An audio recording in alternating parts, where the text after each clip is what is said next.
देखिए आज का है हमारा यूपी टेट जूनियर लेवल का पेपर जो 15 अक्टूबर 2017 को हुआ था, जिसमें हम मैथमेटिक्स के क्वेश्चन सॉल्व करेंगे जो कि हैं हमारे 109 से आगे के प्रश्न इस सीरीज में होंगे। तो देखिए जैसा पहला सवाल है कि यदि a+2 a+4 अविभाज्य संख्याएं हों तो a के कितने मान संभव हैं। तो देखिए यहां से मैंने a का मान मान लिया कि a बराबर यदि 3 होगा तो यहाँ से वैल्यू क्या आएंगी, तो देखो a का मान 3 मानने पर तो ये 3 और 3 में अगर आप 2 जोड़ोगे तो कितना हो जाएगा, 3 और 2 5 और 3 और 4 कितना हो जाएगा 7। अब ये आपके ऐसे नंबर हैं जो अविभाज्य हैं, तो a के ऐसे कितने मान संभव हैं, तो ऑप्शन में दे रखा है आपका 1, 3, 2 और 3 से अधिक। तो यहाँ a का सिर्फ एक ही मान संभव है जो कि 3, जो यहाँ रखने पर आपके कैसे नंबर देगा, ये एक अविभाज्य नंबर। अविभाज्य नंबर का मतलब है अभाज्य संख्याएं, और अभाज्य संख्याएं आपकी कौन सी होती हैं, 3, 5, 7। अभाज्य संख्याओं की कंडीशन ये होती है कि उन संख्याओं का जो फैक्टर होना चाहिए, एक तो वो खुद संख्या होनी चाहिए और एक उसका गुणज होना चाहिए, मतलब कम से कम 2 फैक्टर होने चाहिए, तब वो आपकी कैसी संख्या होंगी, 2 गुणनखंड होने चाहिए, तो वो आपकी बनेंगी अविभाज्य या फिर अभाज्य संख्या। क्लियर। आपके दिमाग में आएगा कि a का मान हम यहाँ पर 1 मान सकते हैं, तो 1, 1 और 2 3 और 1 और 4 5, तो ये भी तो आपकी ऐसी संख्या है जो अभाज्य है, लेकिन 1 आपकी अभाज्य संख्या नहीं है, तो इसलिए सिर्फ a का एक ही मान होगा जो 3 होगा। तो हम कह सकते हैं इस क्वेश्चन का आपका ए ऑप्शन बिल्कुल सही उत्तर हो जाएगा। अब देखिए क्वेश्चन नंबर है आपका 110। यहाँ कहा है कि 4 अंकीय बड़ी से बड़ी संख्या ज्ञात कीजिए जो पूर्ण वर्ग हो। तो पहले तो मुझे ये देखना है कि 4 अंकीय बड़ी से बड़ी संख्या होती कौन सी है, तो ये आपकी होती है 9999। ठीक है। अब इसको हम भाग विधि से सॉल्व करते हैं। भाग विधि से सॉल्व करने में क्या होता है कि हम पीछे की साइड से इसके पेयर बनाते हैं, 2 अंक का पेयर और 2 अंक का पेयर। लास्ट में जो आपका पेयर बना 99, यहां देखते हैं कि ये संख्या किसी ऐसी संख्या के वर्ग के पास में है। तो देखिए 9 का अगर हम वर्ग करेंगे तो 9 का वर्ग कितना होता है 81। तो यहाँ पर हमें ये नंबर लेना है हमारा कितना, ये लेना है 9 नेम 81, तो यहाँ आ जाएगा आपका 81। अब देखिए 9 में से 1 घटाओगे 8 बचेगा और 9 में से 8 घटाओगे तो 1 बचेगा। ठीक है। अब यहाँ जितने से गुणा किया है ना, जैसे 9 से यहाँ और 9 से यहाँ गुणा किया है, तो 9 ही यहाँ पर आपको ऐड करना होगा, तो 9 और 9 कितना हो जाएगा 18। अब यहाँ पर एक आपको ऐसा नंबर लेना है जो इस 18 को डिवाइड करे, तो भाई 18 और यहाँ पर अगर आपने 1 भी ले लिया तो ये 181 हो जाएगा, तो यानी कि हमें इससे बड़ा नंबर लेना है, तो हम ये पूरे पेयर को उतार लेंगे यहाँ पर, तो ये हो जाएगा आपका 1899। अब मुझे ये देखना है कि यहाँ ऐसा कौन सा नंबर लिया जाए जो 1899 के पास पहुंच जाए, मतलब ये 1899 हो जाए या उससे कम रहे, उससे ज्यादा ना हो। तो ऐसा नंबर यहाँ पर हम ले लेंगे कितना 9। तो 9 की गुणा अगर हम यहाँ करेंगे तो 9 नेम 81 का 1 हासिल 8, 9 अट्ठे 72 और 8 80 का 0 हासिल 8, 9 एकम 9 और 8 कितना हो जाएगा 17। तो यहाँ हो जाएगा आपका ये 1701। 9 में से 1 घटाओगे 8 बचेगा, 9 में से 0 घटाओगे 9 बचेगा, 8 में से 7 घटाओगे 1 बचेगा। अब देखिए कहने का मतलब क्या हुआ कि सबसे बड़ा नंबर जो आपका 9999 है, ये एक पूर्ण वर्ग संख्या हो जाता है किसका 99 का। कब, जब आपके पास 198 शेष नहीं बचता। तो मैंने देखा इस बड़े से बड़े नंबर के पास 198 शेष बच रहा है, तो हम 198 को इस नंबर में से माइनस कर देंगे। 9 में से 8 घटाओगे 1, 9 में से 9 घटाओगे 0 और 9 में से 1 घटाओगे 8 और यहाँ बचेगा आपका 9, यानी कि 9801। ऑप्शन डी आपका ऐसा आंसर हो जाएगा जो कि एक पूर्ण वर्ग संख्या होगा और 4 अंकों की बड़ी से बड़ी संख्या भी होगा। तो इस तरीके से आपका आंसर हो जाएगा ऑप्शन डी सही उत्तर। अब देखिए क्वेश्चन नंबर 111 है। यहाँ कहा इसने कि जब x की पावर 13 प्लस 1 को x माइनस 1 से भाग दिया जाए तो शेष क्या बचेगा। अब देखिए जिस अंक से इस नंबर से भाग दिया जा रहा है ना, तो ये नंबर जो है वो यहाँ पर आपका क्या देगा, हमें 0 प्राप्त देगा। क्यों, क्योंकि ये नंबर से हम भाग करेंगे तो शेषफल कितना बचना चाहिए, 0 बचना चाहिए, क्योंकि ये इसका फैक्टर होगा। तो यहाँ से x का मान क्या आ जाएगा, x का मान आ जाएगा आपका 1। तो ये x का मान अगर हम इसमें रखें, ये फंक्शन है मान लीजिए x की पावर 13 प्लस 1, तो यहाँ से क्या आएगा, x का मान 1 रखने पर 1 की पावर 13 प्लस 1, तो 1 की पावर 13 करने पर 1 ही आएगा, प्लस 1 बराबर कितना हो जाएगा 2। तो इसका मान हो जाएगा आपका 2। तो शेष बचेगा आपका कितना 2 बचेगा। ठीक है। इस तरीके से आपका क्वेश्चन है 112। यहाँ कहा है कि यदि a व b समुच्चय C के अतिरिक्त उप समुच्चय हो, मतलब ये C के उप समुच्चय हैं A और B। कहने का मतलब ये हुआ C के अंदर जितने भी आपके समुच्चय होंगे, अवयव होंगे, वो सभी A और B के C के अंदर होने चाहिए। तो देखो मैं अपनी मर्जी से मान लेता हूं कि मैंने मान लिए A के अंदर जो समुच्चय हैं आपके वो हैं 1, 2 और 3। ये कितने अवयव हैं? 3 अवयव हैं, जो कि 1 2 3 के रूप में है। इसी तरीके से v के मान लो, तो v के मान लिए हमने 2 3 4। अब देखो c के आपको ऐसे मानने हैं जो ये दोनों के अवयव उसके अंदर मौजूद होने चाहिए। तो देखो मैंने मान लिया 1 2 3 4 और 5। यहाँ देखो 1 2 3 इसके अंदर है, 2 3 4 ये भी इसके अंदर है, तो यानी कि सी के उप समुच्चय हैं ए और बी। तो यहाँ से हमारा चार्ट सही बन गया। तो इसने कहा है कि आपको ये मान ज्ञात करना है A union A intersection B का। तो पहले मैं इसको ज्ञात कर लेता हूं, ए इंटरसेक्शन बी। तो ए इंटरसेक्शन बी का मतलब क्या है कि ए और बी के अंदर जो भी कॉमन एलिमेंट हैं, तो कौन कौन है?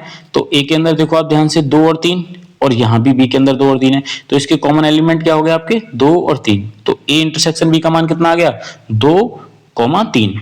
अब हमें निकालना है A union A intersection B. तो ए का मान कितना है? तो ए का मान है आपका 1 2 3, और इसका यूनियन निकालना है हमें किसके साथ? ए इंटरसेक्शन बी के साथ। तो ए इंटरसेक्शन बी का मान कितना आया? तो ये है आपका 2, 3। अब देखिए यूनियन का मतलब होता है कि जो भी इसके अंदर कॉमन आ रहा है पहले तो वो ले लो, 2 और 3 कॉमन आ रहा है, और फिर उसके बाद जो बचा फिर वो ले लो, तो फिर क्या बचा? 1। तो यानी कि 1 2 3 ये हो गया, और 1 2 3 हमने किसका मान माना था? तो ये माना था ए का मान।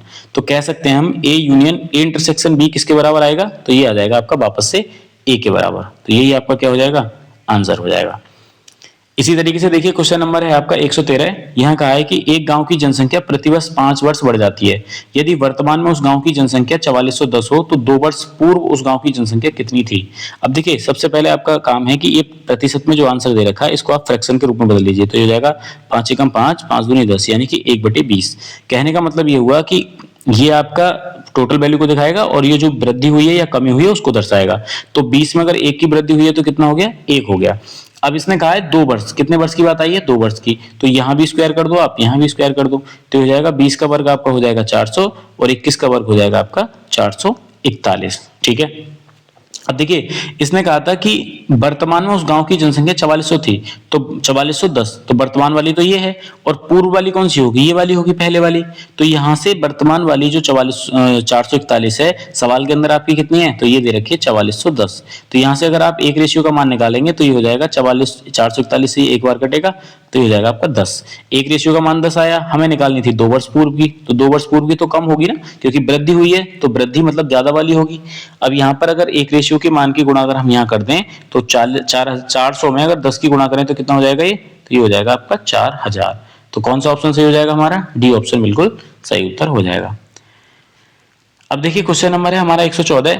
एक कंपनी 25 लाख की पूंजी एकत्रित करने के लिए शेयरों का विज्ञापन देती है। यदि एक शेयर का अंकित मूल्य 100 रुपए हो तो कंपनी द्वारा जारी किए गए शेयरों की संख्या। अब देखिए 25 लाख की पूंजी के एकत्रित करने के लिए शेयरों का विज्ञापन देती है। कितने? 25 लाख। इकाई, दहाई, सैकड़ा, हजार, 10,000, लाख, 10 लाख। 25 लाख शेयरों के लिए क्या करती है? विज्ञापन देती है। और एक का मूल्य 100 है, तो हम निकाल सकते हैं कितने यहाँ पर आपके शेयरों की संख्या होगी। तो शेयरों की संख्या आप यहाँ से निकाल सकते हो, शेयरों की संख्या बराबर 25 लाख रुपए, एक शेयर का मूल्य 100, तो यहाँ 2 जीरो से 0 कैंसिल हो जाएंगे, तो ये हो जाएगा आपका कितना? 25,000। कौन सा ऑप्शन सही हो जाएगा? बी ऑप्शन सही उत्तर हो जाएगा। अब देखिए क्वेश्चन नंबर है आपका 115। इसमें क्या कहा है कि ताश की 52 पत्ती की गड्डी से, ताश में कितने पत्ते होते हैं? 52। एक पत्ता यादृच्छिक रूप से निकाला जाता है। क्या प्रायिकता है कि पत्ता हुक्म का हो या इक्का का हो? अब देखिए पत्ता हुक्म का हो या फिर इक्का का हो, तो मेरा कहने का मतलब ये है, अगर मैं आपसे ये कहूं कि मान लीजिए पत्ता आपका किसका है? अगर हुक्म का है, ठीक है, उसने कहा है या तो हुक्म का हो या फिर आपका किसका होना चाहिए, या फिर वो इक्का हो, इनमें से कोई एक कंडीशन आपकी हो, तो इनकी संख्या क्या होगी? तो इनकी संख्या आप समझ सकते हैं कि अगर मान लो पत्ता आपका हुक्म का ही होता, तो हुक्म का होता तो मेरे भाई हुक्म के कितने पत्ते होते हैं? 13। आपको पता होगा कि पान के भी 13 होंगे आपके, और हुक्म के भी 13 पत्ते होंगे, ठीक है, और आपका चिड़ी के भी 13 पत्ते होंगे, और एक आपका बचा पान, हुक्म, चिड़ी और ईंट, इन सबके 13-13 पत्ते होते हैं, जब तो चारों को मिला के 52 पत्ते की गड्डी बनती है। अब यहाँ कहा है कि अगर पत्ता हुक्म का ही हो, तो हुक्म के अगर 13 पत्ते होंगे, तो इसने कहा कि फिर ये भी हो कि या इक्का हो। अब इक्का होने के लिए एक इक्का इसके अंदर भी होता है, एक इक्का इसके अंदर भी होता है, और एक इक्का इसके अंदर भी होता है, और एक इक्का इसके अंदर भी होता है। अब जब आपने हुक्म के 13 पत्ते ले लिए, तो ये वाला इक्का तो इसके साथ चला गया होगा, तो यहां से इक्के कितने और रह गए? 1 2 3, तो यानी कि 3 इक्के और हो सकते हैं आपके। तो यहां से आपकी जो प्रायिकता बनेगी वो ये बनेगी कि प्रायिकता बराबर संभव परिणाम, तो ये हमारा फॉर्मूला होता है कि संभव परिणाम, कितने संभव परिणाम हैं, तो संभव परिणाम तो आपके 16 ही हैं कि 3 हुक्म का हो और 3 इक्का वो वाले हों अलग से, और ये फिर कुल परिणाम। कुल परिणाम का मतलब है कि 52 पत्तों की गड्डी से आप 52 प्रकार से पत्तों को निकाल सकते हैं। उनमें से संभव परिणाम जो आपको चाहिए, या तो हुक्म के पत्ते चाहिए या फिर इक्का चाहिए, तो वो सिर्फ 16 हो सकते हैं। तो यहाँ से आपका आंसर आ जाएगा 4 चौक 16, 4 एकम 4, 4 तिया 12, तो यानी कि 4/13 आपका सही उत्तर हो जाएगा ऑप्शन ए। तो इस तरीके से क्वेश्चन नंबर 115 का आंसर होगा आपका ए। अब देखिए ये है आपका एक सवाल कि दिए गए चित्र में एबीसीडी एक चक्रीय चतुर्भुज है, तब क्रमित युग्म x, y का मान है। किसी भी वृत्त के अंदर कोई भी आपका चक्रीय चतुर्भुज बना हुआ है, तो यहाँ आमने सामने वाले कोणों का योगफल कितना होता है, 180 अंश के बराबर होता है। तो देखिए यहाँ बी और डी का अगर हम योगफल करें तो यहाँ से हमारा हो जाएगा 4x प्लस में 4y और प्लस में आपका 20 और बराबर में कितना हो जाएगा 180। यहाँ से आप इसको सही करके लिखोगे तो 4x प्लस 4y बराबर 20 को इधर ले जाओगे तो 160 बचेगा। पूरी इक्वेशन में से अगर आप 4 को कॉमन ले लोगे तो 4x प्लस y बराबर 4 चौक 16 यानी कि 40 आ जाएगा। इसको मैंने समीकरण नंबर मान लिया 1। इसी तरीके से यहाँ देखो तो ये है आपका 7x प्लस 5 प्लस में 3y माइनस का 5, इनका योगफल कितने के बराबर होगा 180 के। 5 से 5 कैंसिल हो जाएगा तो हो जाएगा आपका 7x प्लस 3y बराबर में 180।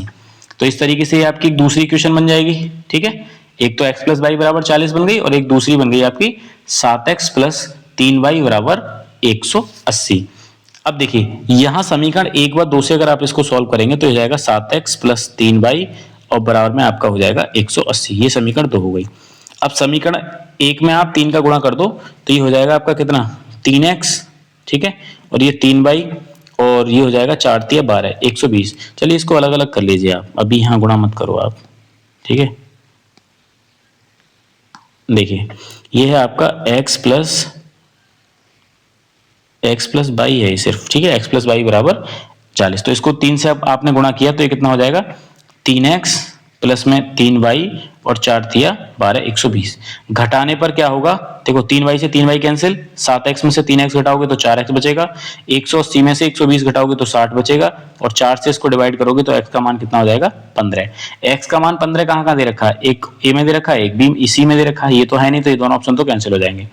अब x का मान उठा के आप किसी भी समीकरण में रख दो। मान लो मैंने रख दिया x का मान उठा के समीकरण 1 में, तो x का मान 15 प्लस y बराबर में कितना है 40। तो y बराबर कितना हो जाएगा, ये हो जाएगा आपका 40 माइनस का 15, तो y बराबर आ जाएगा आपका कितना 25। तो ऑप्शन ए आपका सही उत्तर हो जाएगा, जो कि ये सही है। तो इस तरीके से आपका ऑप्शन ए सही उत्तर हो जाएगा। अब देखिए क्वेश्चन नंबर 117 है, यहां कहा है इसने कि x के किस मान के लिए निम्न आंकड़ों का बहुलक 27 है। अब देखिए यहां अगर आप इसको सीक्वेंस से लिखें तो सबसे छोटा नंबर आपका क्या है, तो सबसे छोटा नंबर है आपका 23। ठीक है, 23 के बाद क्या है 24 और 24 के बाद क्या आएगा आपका फिर है 25। 25 कितने बार है, तो 25 है आपका एक बार दो बार, यानी कि 25 का मान है आपके दो बार। एक बार और भी है क्या 25 25, ठीक है, तो ये हो जाएगा आपका दो बार। फिर क्या है 26, एक बार 26 यहाँ पर है, एक बार 26 आपका यहाँ पर है और एक बार 26 आपका यहाँ पर है। ठीक है, 27 देखिए 1 2 3 4, 4 बार 26 27 हो गया, 27 27 और ये आपका 27। ठीक है, सभी नंबर ले चुके हैं हम, अब बचेगा आपका सिर्फ x, तो यहाँ पर बचा x। तो इसने सीधा सीधा बोला है कि निम्न आंकड़ों का बहुलक 27 है, तो 27 होने के लिए 27 सबसे ज्यादा बार होना चाहिए। अब 27 ज्यादा बार होगा तो देखिए यहाँ से 4 बार तो ऑलरेडी है 27, 4 बार ऑलरेडी है तो एक बार और भी 27, x का मान 27 ही होगा, तभी तो हमारा बहुलक आपका क्या आ जाएगा 27 आ जाएगा। बाकी का इनमें से ऑप्शन बैठ ही नहीं रहा, देखो 23 ऑप्शन में है ही नहीं, 24 है तो एक बार दे रखा है तो बहुलक हो ही नहीं सकता, 26 आपका 3 बार है ये नहीं हो सकता, 26 से ज्यादा बार आपका क्या है 27 है। तो 1 2 3 4 बार तो ऑलरेडी दे रखा था आपको 27, एक बार हमने x का मान 27 और ले लिया, तो इसका बहुलक कौन सा हो जाएगा आपका x का मान भी 27 ही हो जाएगा। तो इस तरीके से आपका आंसर आ जाएगा 27। ठीक है, अब देखिए क्वेश्चन नंबर है आपका 118, यहाँ x का मान दे रखा है 2, y का 1, z का 3, तो कहा है x³ + y³ + z³ - 3xyz का मान किसके बराबर होगा। तो देखिए एक फॉर्मूला होता है यहाँ से वो होता है आपका x plus y plus z पहले ब्रैकेट में, और दूसरे ब्रैकेट में होता है आपका x square plus y square plus z square minus x y minus y z और माइनस का जेड एक्स। अगर यहाँ से x plus y plus z का मान जीरो हो जाए तो ये वाला पूरा इक्वेशन आपका मान जीरो हो जाएगा, तो यानी कि इस सब का मान कितना आ जाएगा, जीरो आ जाएगा। तो हम पहले चेक कर लेते हैं कि कहीं x plus y plus z का मान जीरो तो नहीं है। अब देखिए x का मान कितना है आपका 2, y का मान कितना है 1 और z का मान कितना -3, तो ये हो जाएगा 2 और 1 3, 3 - 3 ये आ जाएगा आपका जीरो। जब जीरो हो जाएगा तो यहाँ अगर आपका मान जीरो हो गया तो इन सब का मान चाहे कितना भी आ जाए तो वो जीरो से मल्टीप्लाई करने पर कितना प्राप्त होगा, जीरो ही प्राप्त होगा, जो कि ऑप्शन डी आपका सही उत्तर हो जाएगा। अब देखिए क्वेश्चन नंबर है आपका 119। एक धार्मिक आयोजन में स्त्रियों और पुरुषों की संख्याओं का अनुपात 3:2 था। स्त्रियों को मैंने बोल दिया फीमेल और पुरुषों को मैंने बोल दिया मेल। ठीक है, तो यहाँ कितना है 3:2 इनका रेशियो था। इसने कहा कि 20 और पुरुषों के आने से अनुपात उलट गया। कहने का मतलब है कि इसमें 20 पुरुष और आ गए तो ये जो आपका अनुपात 3:2 था ना, वो आपका 2:3 हो गया। ठीक है, तो स्त्रियों की संख्या कितनी थी मेरे भाई, अगर यहाँ पर 20 पुरुष और आए हैं तो महिलाओं के रेशियो में तो कोई चेंज होना नहीं चाहिए, जो कि यहाँ महिलाओं का भी चेंज हो रहा है 3 से 2 हो रहा है और पुरुष का भी चेंज हो रहा है। अगर पुरुष की एंट्री हुई है यहाँ पर तो सिर्फ पुरुष का अनुपात चेंज होना चाहिए, तो महिलाओं को क्या करेंगे हम बराबर कर लेंगे, यहाँ 2 से मल्टीप्लाई कर देंगे और यहाँ 3 से। तो यहाँ 2 से करेंगे तो मल्टीप्लाई हमें 2 यहाँ से भी करनी होगी और यहाँ पर भी 3 से करनी होगी। तो ये हो जाएगा आपका 2 तिया 6 और 2 दूनी 4, यहाँ हो जाएगा 3 दूनी 6 और 3 तिया 9। अब देखिए यहाँ महिलाएं पहले भी 6 थी, अभी भी 6 हैं। यहाँ पुरुष पहले 4 थे लेकिन यहाँ बढ़ करके कितने हो गए 9। यहाँ से कितने पुरुष ज्यादा हो गए, 5 पुरुष ज्यादा हो गए। सवाल के अंदर कितने पुरुष ज्यादा हुए तो 20 पुरुष। तो यहाँ से एक रेशियो का मान निकालोगे तो 5 चौक 20, एक रेशियो का मान 4 आ गया। इसने पूछा था कि स्त्रियों की संख्या कितनी थी, तो देखिए एक रेशियो का मान कितना है 4, तो स्त्रियों की संख्या कितनी थी 6 रेशियो, तो 6 रेशियो में हम गुणा कर दो तो 6 चौक कितना हो जाएगा 24। तो इस तरीके से स्त्रियों की संख्या आ जाएगी आपकी 24। अब देखिए क्वेश्चन नंबर है आपका 120। यहां दे रखा है a/2 बराबर b/3 बराबर c/4 और ये सब बराबर दे रखा है इस वैल्यू के, हो तो k का मान क्या होगा, इसने ये कहा है। तो देखो यहां से वैसे ये मान वास्तव में a का मान 2, b का मान 3, c का मान 4 है, लेकिन यहाँ जो बराबर में ये वैल्यू दे रखी है इस वजह से हमें क्या करना होगा कि हम यहाँ अपनी तरफ से मान लेंगे कि ये सब वैल्यू किसके बराबर है, मान लो x के बराबर है।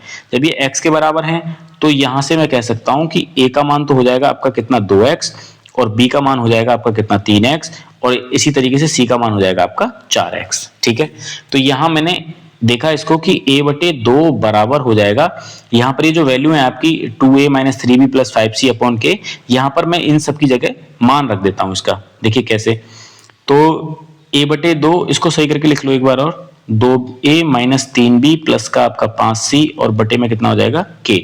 तो यहाँ a का मान आपने कितना माना 2x और बटे में कितना 2 बराबर 2 गुणा a का मान आपका 2x माइनस 3 गुणा b का मान आपका हो जाएगा 3x प्लस 5 गुणा c का मान हो जाएगा आपका कितना 4x। ठीक है, इसी तरीके से k आपका अपॉन में है, तो देखिए ये हो जाएगा आपका 2x, 2 से 2 कैंसिल हो जाएगा तो यहाँ सिर्फ आपका x बचेगा। ठीक है, तो यहाँ हो जाएगा आपका x बराबर 2 दूनी 4x माइनस 3 तिया 9x और प्लस 5 चौक 20x। ठीक है, अपॉन में आ जाएगा आपका k। अब यहाँ हो जाएगा x बटे में 1 मान लो इसके, कुछ नहीं है तो, और यहाँ से देखिए 20x और माइनस का 9x माइनस का 5x बचेगा और प्लस का 20x, तो ये प्लस का आपका कितना हो जाएगा 15x बटे k। ठीक है, x से x कैंसिल तो ये हो जाएगा k बराबर आपका 15, k का मान कितना आ जाएगा 15, जो कि ऑप्शन बी आपका सही उत्तर हो जाएगा। अब देखिए क्वेश्चन नंबर है आपका 121। क्वेश्चन नंबर 121 में क्या है कि यदि a और b कोई दो समुच्चय हों, जैसा कि a/b बराबर a हो। देखिए ये कंडीशन कब हो सकती है कि a/b का मान a के बराबर आ जाए, तब इसने कहा है कि a इंटरसेक्शन b क्या होगा। तो देखिए a/b बराबर a आ जाए, ये कंडीशन आपकी तब होती है कि मान लो a का मान आपने मान लिया कि इसके अंदर आपके 3 अवयव हैं 1 2 3 और b एलिमेंट आपका ऐसा है जो b के अंदर आपका 5 एलिमेंट है, मतलब कि कोई भी एलिमेंट इसके अंदर नहीं है। तो ये तब कंडीशन हो सकती है कि a का मान हमने लगा दिया 1 2 3 समुच्चय वाला और b का मान आपका 5 है।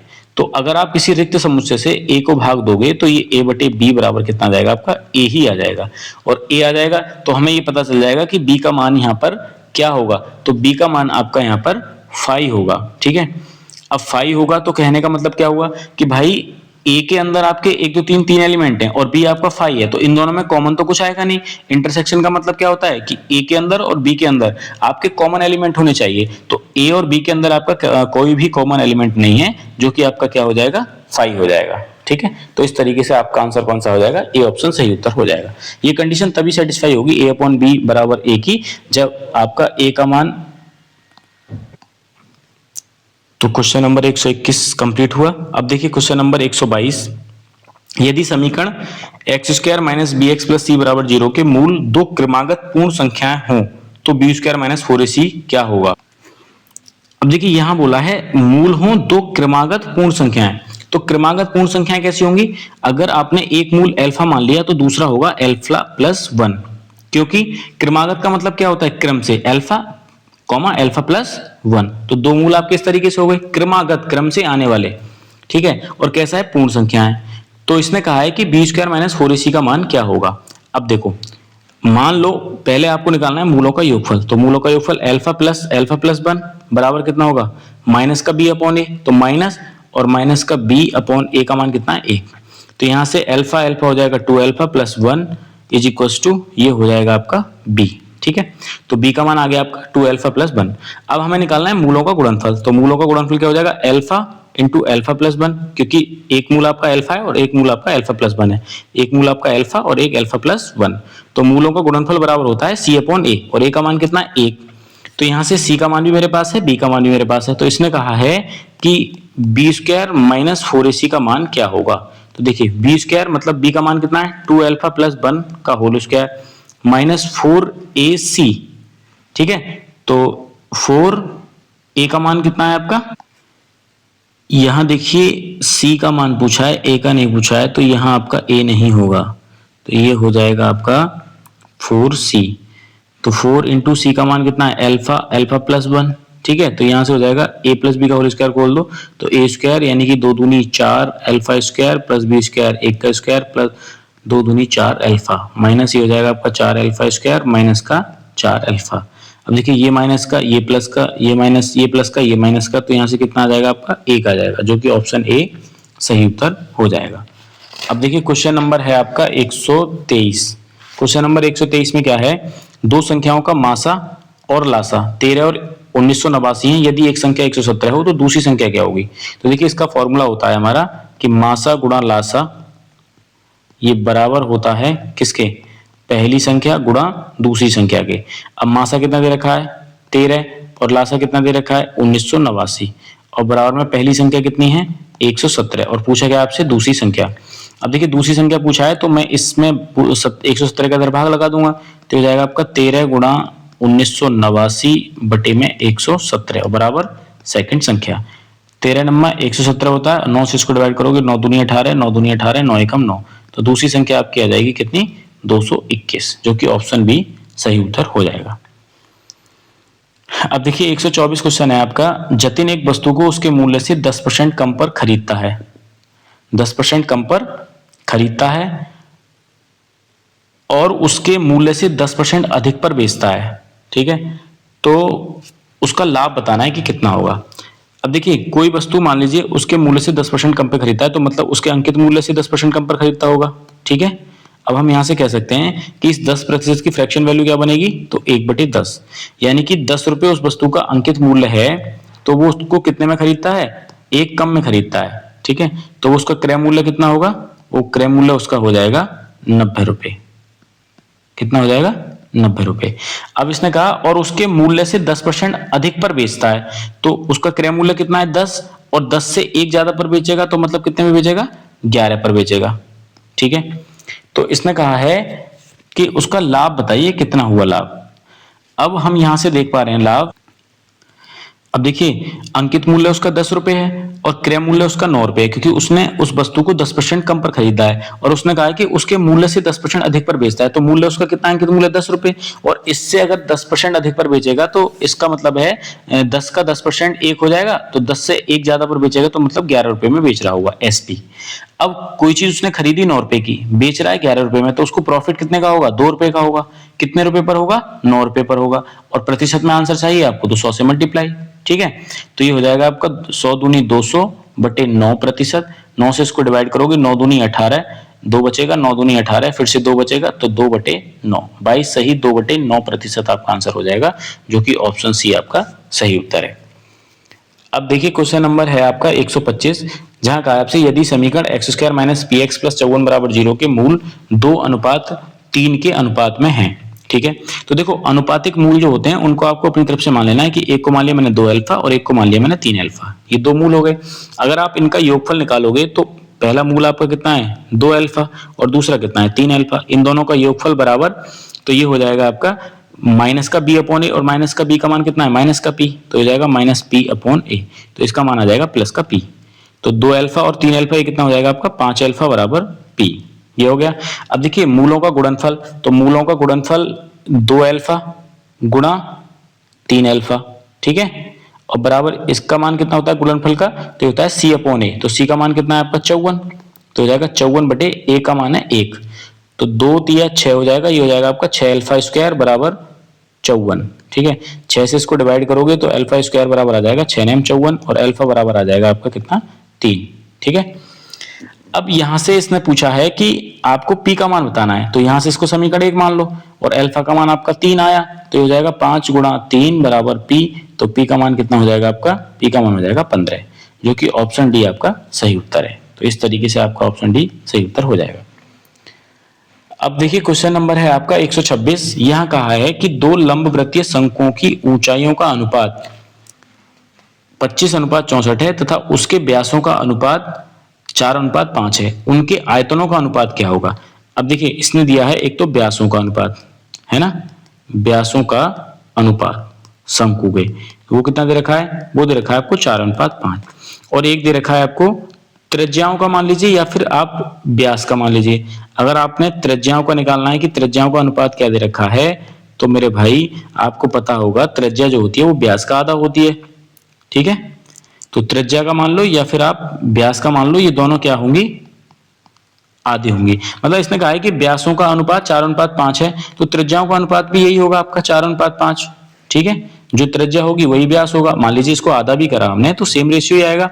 अब इसने कहा है कि इसके आयतनों का अनुपात बताइए कितना होगा, तो आयतनों का अनुपात इसका हो जाएगा आपका, देखिए फॉर्मूला आपको पता होगा इसका, आयतनों का अनुपात, तो आयतन का अनुपात का फॉर्मूला होगा आपका 1/3 पाई, पहले वाले को मैंने R1 बोल दिया, R1 स्क्वायर H1, दूसरे वाले को 1/3 पाई R2 स्क्वायर H2, 1/3 से 1/3 कैंसिल, पाई से पाई कैंसिल, तो यहाँ कितना बचेगा? यहाँ बचेगा आपका R1/R2 का स्क्वायर लिख दिया मैंने इसको, और दूसरा क्या है आपका H1/H2। ठीक है, अब देखिए R1/R2, पहले वाले की त्रिज्या कितनी है? 4, दूसरे वाले कितनी है? 5, तो हो जाएगा 4/5 का स्क्वायर। H1 ये ऊंचाइयों का अनुपात दे रखा था ना 25:64, तो H1 का मान 25 यानी कि पहले वाले की ऊंचाई, और 64 दूसरे वाले की ऊंचाई। ठीक है, तो यहाँ से हो जाएगा आपका 4 चौक 16/5 गुणा 25 बटे में, और ये हो जाएगा आपका, ये भी 25 आएगा और बटे में 64, तो 25 से 25 कैंसिल, और 16 एकम 16 और 16 चौका 64, तो यहाँ से आपका रेशियो कितना आ जाएगा? 1:4 आ जाएगा, यानी कि उनके आयतनों का अनुपात आ जाएगा 1:4। व्यासों का अनुपात या त्रिज्या का अनुपात दोनों एक ही बात है, तो इसको 4/4:5 लिख लिया। आयतनों का अनुपात पूछा था, इसमें फॉर्मूला लगा दिया, तो ये आपका आंसर आ गया 1:4। अब देखिए क्वेश्चन नंबर है आपका 127, यदि a बराबर x सच दैट x शब्द विलोक का एक अक्षर है, b बराबर x सच दैट x शब्द बूल का एक अक्षर है, तथा c बराबर a माइनस b हो, तो c के उप समुच्चयों की संख्या ज्ञात कीजिए, कितनी होगी? देखिए a बराबर कितने शब्द दे रखे हैं आपके, तो ये दे रखे हैं b e l o w, ठीक है, और b बराबर कितने दे रखे हैं, तो b बराबर दे रखे हैं आपको w और o और l, o 2 बार रिपीट है तो हमने एक बार लेना है। ठीक है, अब यहाँ कहा है इसने कि c बराबर, इसका फॉर्मूला दे रखा है कि c बराबर a माइनस b आपको ज्ञात करना है, तो a में से b के एलिमेंट घटाने हैं, तो भाई देखो w घटा दिया, o घटा दिया, l घटा दिया, क्योंकि यहाँ w o l है, तो यहाँ से क्या बचेगा? यहाँ से बचेगा आपका b, e, 2 एलिमेंट बचे।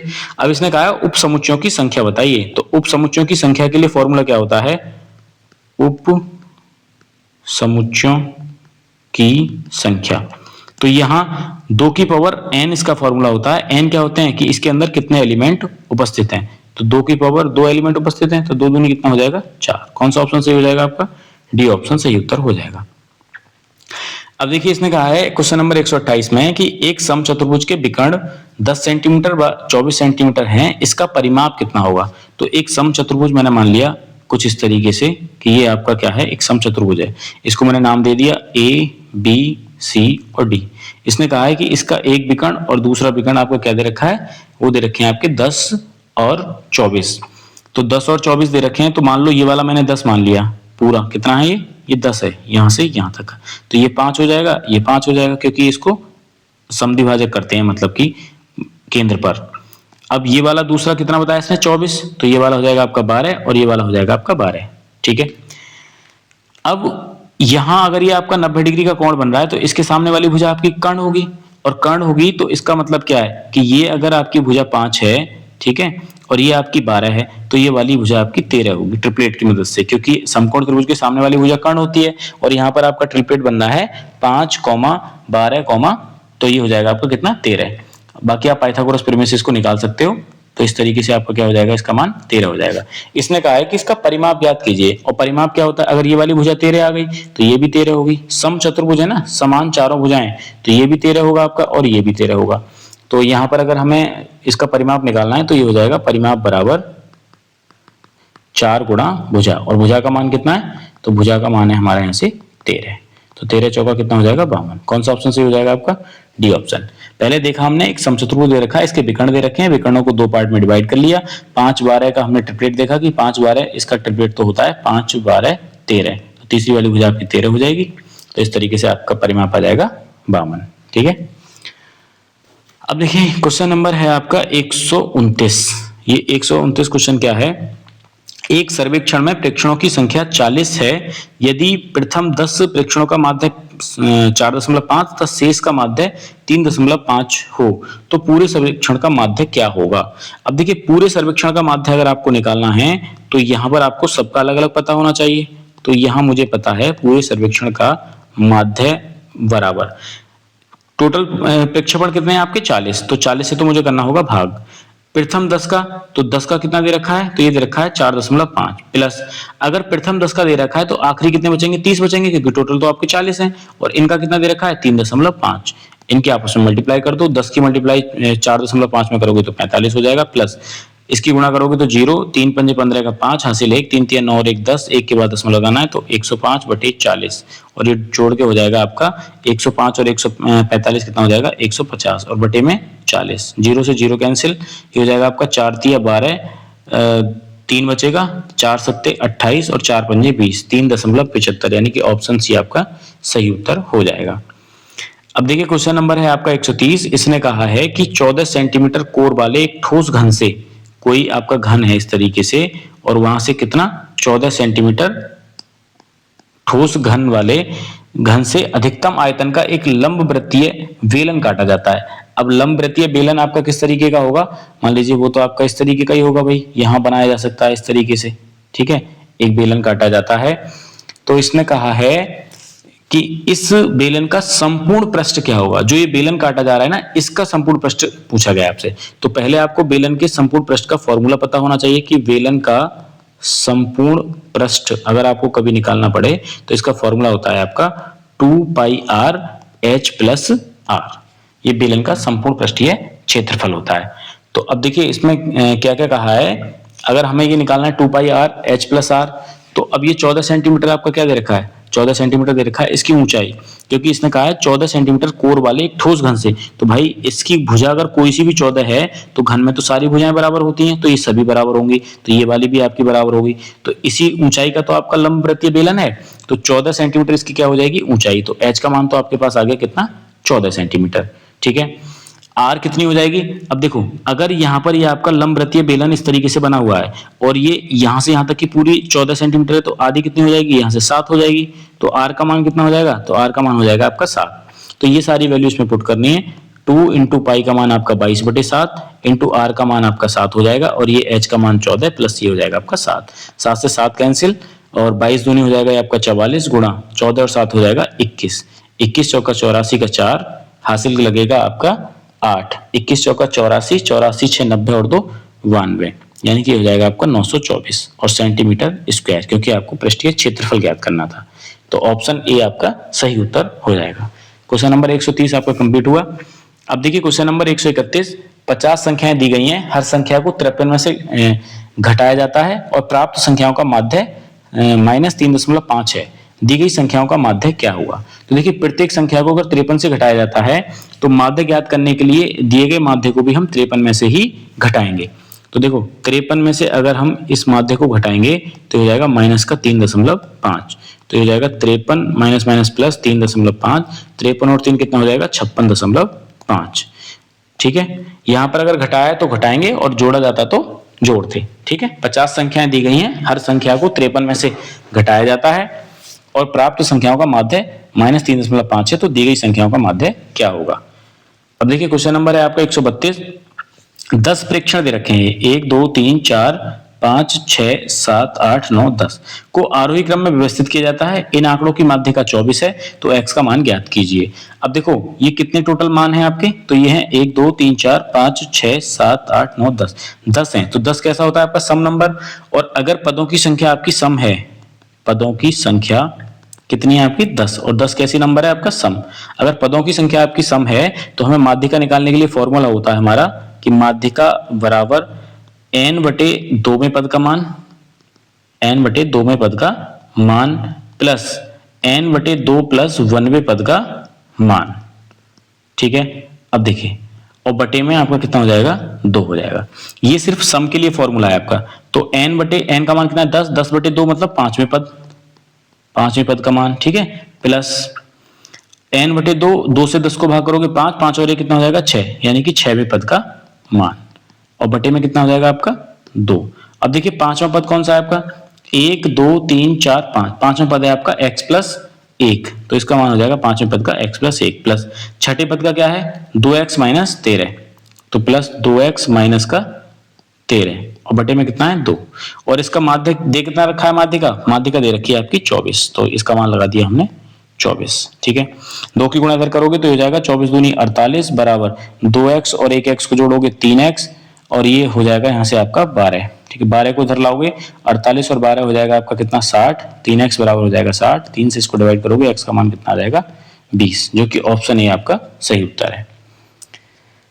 अब देखिए क्वेश्चन नंबर है आपका 133, एक मैदान को 44 गायें 9 दिनों में चल देती हैं। 44 गायें कितने दिन में चल देती हैं, 9 दिन में चल देती हैं। इसी मैदान को कितनी कम ज्यादा गायें 12 दिनों में चल लेंगी। तो देखो मैंने निकाला कि मान लिया x गाय इसी को 12 दिनों में चल लेंगी, तो ये हो जाएगा आपका 4 तिया 12, 4 एकम 4, 4 एकम 4 और 3 तिया 9, और x का मान आया 11 तिया 33। ठीक है, अब देखो 44 गायें थी जो कि 9 दिन में चल रही थी, लेकिन इसी को 12 दिन में कितनी गाय चल रही हैं, 33 गाय चल रही हैं। तो कितनी कम है, 44 से कितनी कम है, तो 33 घटा दो, तो कितनी बचेंगी 11 गाय। तो 11 गाय कम है इससे, तो इसका आंसर क्या होगा, तो इसका आंसर हो जाएगा आपका ऑप्शन सी, यानी कि 11 गाय कम लगेंगी। तो इस तरीके से आपका आंसर हो जाएगा ऑप्शन सी। अब देखिए क्वेश्चन नंबर 134 है, इसने कहा है कि निम्न में से कौन सा कथन सत्य है। तो इसके लिए आपका ऑप्शन ए सही हो जाएगा। ये आपका पेडागोजी का सवाल है कि गणित की विभिन्न शाखाएं जैसे बीजगणित, ज्यामिति इत्यादि एक दूसरे पर निर्भर हैं। ये सभी आपस में क्या हैं, एक दूसरे पर निर्भर हैं। ठीक है, अब देखिए क्वेश्चन नंबर 135, निम्नलिखित में से गणित अध्यापन का कौन सा शैक्षणिक तरीका सबसे अच्छा है। तो 135 का आपका ऑप्शन हो जाएगा ए सही। शिक्षार्थियों को उसकी विद्वान क्षमताओं को विकसित करने के लिए प्रोत्साहित करना चाहिए। प्रोत्साहित वर्ड कहीं आ जाए ना तो ये आपका क्या है, पॉजिटिव टैग वर्ड है। वैसे भी आपको ये सही करना चाहिए जहां भी आपको दिखाई दे जाए। केवल आपका ये नेगेटिव टैग वर्ड है, केवल आपका नेगेटिव टैग वर्ड है, और यहाँ पर हर शिक्षार्थी को एक ही तरह से पढ़ाना ऐसा नहीं हो सकता। ठीक है, तो ये भी आपका गलत हो जाएगा। तो ऑप्शन ए आपका इसका सही उत्तर हो जाएगा। अब देखिए क्वेश्चन नंबर है आपका 136, ए का वेतन बी के वेतन से 25% अधिक है। तो मेरे भाई ए का वेतन अधिक है किससे, बी के वेतन से। तो ए का अधिक है किससे, बी से। तो हम 25% को फ्रैक्शन में चेंज कर लेंगे तो हो जाएगा आपका 25 एकम 25 और 25 चौका 100, यानी कि बी का वेतन अगर 4 है तो इससे एक अधिक किसका है, ए का, जो कि 5 हो जाएगा। तो इसने कहा है कि तो बी का वेतन ए के वेतन से कितना प्रतिशत कम है। तो देखो 1 कम है, बी का वेतन किससे? 5 से, और प्रतिशत में आंसर चाहिए तो 100%। 5 से इसको डिवाइड करोगे, 5 दूनी 10 यानी कि 20% कम है। ऑप्शन सी आपका सही उत्तर हो जाएगा 136 का। अब देखिए क्वेश्चन नंबर है आपका 137। दो प्राकृतिक संख्याओं का योग 8 है। अब हमें नहीं पता वो संख्या क्या क्या है, तो हमने मान लिया एक संख्या x है और एक y है और इनका योगफल कितना दे रखा है आपको 8। इसने कहा यदि उसके व्युत्क्रमों का योग 8/15 है, यानी कि x का व्युत्क्रम कितना होगा 1/x और y का व्युत्क्रम क्या होगा 1/y, और इनका योगफल कितना दे रखा है 8/15। तो कहा है कि दोनों संख्याओं को ज्ञात कीजिए। x का मान अलग बताना है, y का मान अलग बताना है, कितना कितना आएगा। अब यहां से मैंने x y इनका एलसीएम ले लिया, तो ये हो जाएगा आपका x प्लस y और बराबर में कितना हो जाएगा 8/15। x प्लस y का मान यहां से दे रखा है कितना 8, तो x प्लस y की जगह मैंने 8 लगा दिया, x इंटू वाई 8/15। 8 से 8 कैंसिल, तो x y का मान कितना आ गया 15। अब यहां से आप इसको सॉल्व कर सकते हो कि गुणा करने पर x और y के मान ऐसे लेने हैं जो 15 आए और जोड़ने पर आपका 8 आना चाहिए। अब देखो 4 और 4 को जोड़ोगे 8 आ जाएगा, लेकिन गुणा करने पर 15 नहीं आएगा, तो ये ऑप्शन नहीं हो सकता। 6 और 2 को जोड़ने पर 8 आ जाएगा, लेकिन गुणा करने पर 15 नहीं आएगा, ये नहीं हो सकता। 7 और 1 8 हो जाएगा, गुणा करने पर 15 नहीं आएगा, तो ये नहीं हो सकता। तो ऑप्शन कौन सा बचा आपका डी, जो कि यही सही उत्तर है। अब देखिए कैसे, 5 तिया 15, 5 और 3 की गुणा करोगे 15 आ जाएगा, और यहाँ पर 5 x का मान लिया और 3 y का, 5 और 3 को जोड़ोगे तो कितना आ जाएगा 8 आ जाएगा। तो इस तरीके से आपका ऑप्शन डी सही उत्तर हो जाएगा। अब देखिए क्वेश्चन नंबर है आपका 138। यहाँ सवाल में ही कहा है कि किसी परिवार का मासिक व्यय निम्न चित्र के अनुसार दिखाया गया है। तो इसने पूछा है कि यदि शिक्षा तथा यात्रा पर खर्च का अंतर, शिक्षा पर कौन सा है आपका 25%, तो 25%, और क्या है आपका शिक्षा तथा यात्रा पर कितना है 15%। तो इनके बीच जो अंतर है ना आपका, वो रुपयों में 4000 दे रखा है। तो इसने कहा है परिवार की कुल आय, तो परिवार की कुल आय कितनी है 100%, ठीक है। तो यहाँ से 25 में से 15 घटाओगे तो यह आ जाएगा आपका 10%, और 10% की वैल्यू किसके बराबर है आपकी 4000 के बराबर। यहाँ से 1% का मान निकालोगे तो हो जाएगा 4000/10, और हमें 100% का मान चाहिए तो 100 से मल्टीप्लाई कर दो, ठीक है। तो एक जीरो से जीरो कैंसिल, और यहाँ 4000 था तो इसमें एक जीरो और ऐड कर दो तो 40,000 हो जाएगा। तो इसकी टोटल इनकम कितनी हो जाएगी पूरे परिवार की, वो हो जाएगी आपकी 40,000। तो इस तरीके से आपके ये सवाल कंप्लीट हो जाते हैं। तो ये हमने 15 अक्टूबर 2017 को जो पेपर पूछा गया था आपका यूपी टेट में जूनियर लेवल का, वो हम कंप्लीट कर लिया है। तो मुझे उम्मीद है आपको समझ में आया होगा। इसी तरीके से और भी वीडियो, यानी कि यूपी टेट का पूरा जितना भी गणित के क्वेश्चंस आए हैं आपके हर एक प्रीवियस ईयर में, वो सभी हम इसी वीडियो में इसी तरीके से बना बना के सॉल्व करेंगे। तो चलिए मिलते हैं नेक्स्ट वीडियो में।